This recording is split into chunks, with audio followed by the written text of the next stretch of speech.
ഈ സമയത്ത് തന്നെയുള്ളൊരു വേറൊരു സീരിയലായിരുന്നു തട്ടിയും മുട്ടിയും. അതെന്ന് പറയുമ്പോൾ ആണെങ്കിൽ അതിൻ്റെ ഒരു ജോണർ വേറെ തന്നെയാണ്. കംപ്ലീറ്റ് തമാശ, ഒരു റിയൽ ലൈഫ് മലയാളി കുടുംബത്തിൽ എന്തൊക്കെയാണ് നടക്കുന്നത് ആ രീതിയിലാണ് അവിടെ പോയത്. എന്നാലും കോമഡി ചെയ്ത ഒരു ആളെ ശാലുകുര്യനെ വളരെ പെട്ടെന്ന് അവിടെ ഒരു സ്വീകാര്യത കിട്ടി.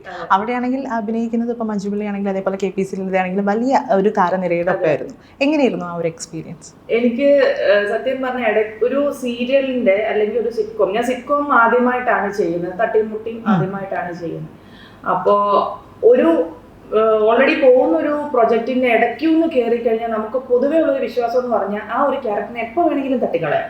എന്നുവെച്ചാൽ വേണ്ട, ആ ട്രാക്ക് കൊള്ളില്ല എന്ന് പറഞ്ഞാൽ അപ്പൊ തന്നെ വേണ്ട, അവോയ്ഡ് ചെയ്തിട്ട് കളയാം. അപ്പൊ നമുക്ക് അങ്ങനെ വലിയ ഒരു ഇമ്പോർട്ടൻസ് ഇല്ലാതെ ഒരു തോന്നല് അവിടെ വരും. എന്നാൽ ആദ്യം തൊട്ട് നിൽക്കുന്നവരാണെങ്കിൽ അവർ അവസാനം വരെ എന്തായാലും വേറെ കുഴപ്പങ്ങളൊന്നും ഇല്ലെങ്കിൽ അവർ സ്റ്റേബിൾ ആയിട്ട് അവിടെ തന്നെ ഉണ്ടാവും. ലാസ്റ്റ് എപ്പിസോഡ് വരെയും സ്റ്റേബിൾ ആയിട്ടുണ്ടാവും. ഈ ഇടയ്ക്കൊന്ന് കയറുന്നവര് ചിലപ്പോൾ കുറച്ച് കഴിയുമ്പോഴത്തേനും എന്തെങ്കിലും കാരണവശാൽ ആ ട്രാക്ക് മാറിപ്പോകും. കാരണം അവരവിടെ അത്യാവശ്യമല്ല. പക്ഷെ ഇത് നമുക്ക് അങ്ങനെ ഒരു പേടി ഉണ്ടായിരുന്നു. അയ്യോ കുറച്ച് കഴിയുമ്പോൾ നമ്മുടെ ഒന്നാമത് എനിക്ക് കോമഡി വഴങ്ങത്തില്ല, ചെയ്യാൻ അറിയുന്ന ഒരാളല്ല, ആദ്യമായിട്ട് ചെയ്യുന്നു.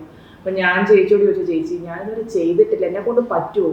പറഞ്ഞു നീ വന്നൊന്ന് നോക്ക് എന്ന് പറഞ്ഞാൽ മഞ്ജു ചേച്ചിയാണ് ആദ്യം എന്നെ വിളിക്കുന്നത്. മഞ്ജു പിള്ളയാണ് ആദ്യം, നിനക്ക് ചെയ്യാൻ താല്പര്യമുണ്ടോ? അപ്പൊ ഞാൻ പറഞ്ഞു ഞാനെന്റെ ചെറുപ്പം തൊട്ട് കാണുന്ന ഒരു സീരിയലാണ്. അതായത് ഞാൻ ജോയിൻ ചെയ്യുന്നതിന് 10 വർഷം മുമ്പ് തൊട്ട് ഈ സീരിയൽ ഉണ്ട്, അല്ല ഈ സിറ്റ്കോം ഉണ്ട്. അപ്പൊ 10 വർഷമായ ഒരു സംഭവം നമ്മുടെ ചെറുപ്പം തൊട്ട് നമ്മളിത് കാണുന്നു. നമ്മൾ ഒത്തിരി ഇഷ്ടപ്പെടുന്ന ആൾക്കാര്, അതിന്റെ കണ്ടന്റുകളാണെങ്കിലും കേൾക്കാനും നമ്മൾ വീട്ടിൽ സംസാരിക്കുന്ന പോലെ സംസാരിക്കുന്ന ഒരു കാര്യങ്ങളൊക്കെയാണ്. അപ്പോ അത് ഇനി ഞാൻ ചെയ്തിട്ട് കൊള്ളത്തില്ലാതെ വന്നു കഴിഞ്ഞാൽ ഈ പ്രോഗ്രാമിന് എന്തെങ്കിലും സംഭവിക്കുമോ, ഇതിന് റേറ്റിംഗ് ഇടിവ് സംഭവിക്കുമോ, ആൾക്കാർ ചീത്ത വിളിക്കുമോ, അങ്ങനെയൊക്കെ കുറേ സംശയങ്ങൾ എനിക്കുണ്ടായിരുന്നു. നീ ഒന്ന് നോക്ക് എന്ന് പറഞ്ഞു. ആദ്യത്തെ ഒരു 1-2 എപ്പിസോഡ് ഒക്കെ എനിക്ക് ഭയങ്കര ബുദ്ധിമുട്ടാണ്. കാരണം ഇതിന്റെ ഒരു ട്രാക്ക് പിടിക്കാൻ നമ്മൾ മനസ്സിലായില്ല. ആദ്യമായിട്ടാണ് ഓൺ വോയിസ് എന്ന് വെച്ചാൽ ഓൺ ദ സ്പോട്ടില് ഡബിങ്ങും കാര്യങ്ങളും ഓൺ ദ സ്പോട്ടിലാണ്. ഇപ്പൊ നമ്മൾ ഈ സംസാരിക്കുന്നത് തന്നെ റെക്കോർഡ് ചെയ്യാണ് എന്ന് പറഞ്ഞ പോലെയാണ് അവിടെയും സംഭവിക്കുന്നത്. അപ്പൊ അതൊക്കെ ചെയ്യുമ്പോഴത്തേനും അതിന്റെ മോഡുലേഷൻ കറക്റ്റ് ആയിരിക്കണം, ആ പറയുന്ന വാക്കുകൾക്ക് ക്ലാരിറ്റി ഉണ്ടായിരിക്കണം, മറ്റേ ആളുടെ ഡയലോഗും നമ്മൾ ബൈഹാർട്ട് ചെയ്ത് വെക്കണം. കാരണം ഇത് പ്രോംപ്റ്റിംഗ് ഇല്ല, നമ്മൾ സ്വന്തം പഠിച്ചിട്ട് നമുക്ക് വായി തോന്നുന്ന പോലെ സംസാരിക്കാം. കണ്ടന്റ് നിന്നുകൊണ്ട് നമുക്ക് ആ കണ്ടന്റ് നിന്നുകൊണ്ട് എന്ത് വേണമെങ്കിലും നമുക്ക് സംസാരിക്കാം. അത് ആ ഒരു കണ്ടന്റ് പോകരുതെന്നേ ഉള്ളൂ. അപ്പൊ അങ്ങനെ സംസാരിക്കണമെങ്കിൽ കുറച്ച് സെൻസ് വേണം, ഹ്യൂമർ സെൻസ് വേണം, അങ്ങനെ എല്ലാം നല്ല അലേർട്ടായിട്ട് എപ്പോഴും നിൽക്കണം. അപ്പൊ ആദ്യത്തെ 1-2 എപ്പിസോഡ്സ് ഒക്കെ എനിക്ക് ഭയങ്കര ബുദ്ധിമുട്ട്, 1-2 ആക്ച്വലി ആ ഒരു ഷെഡ്യൂൾ എനിക്ക് ഭയങ്കര ബുദ്ധിമുട്ടായിരുന്നു.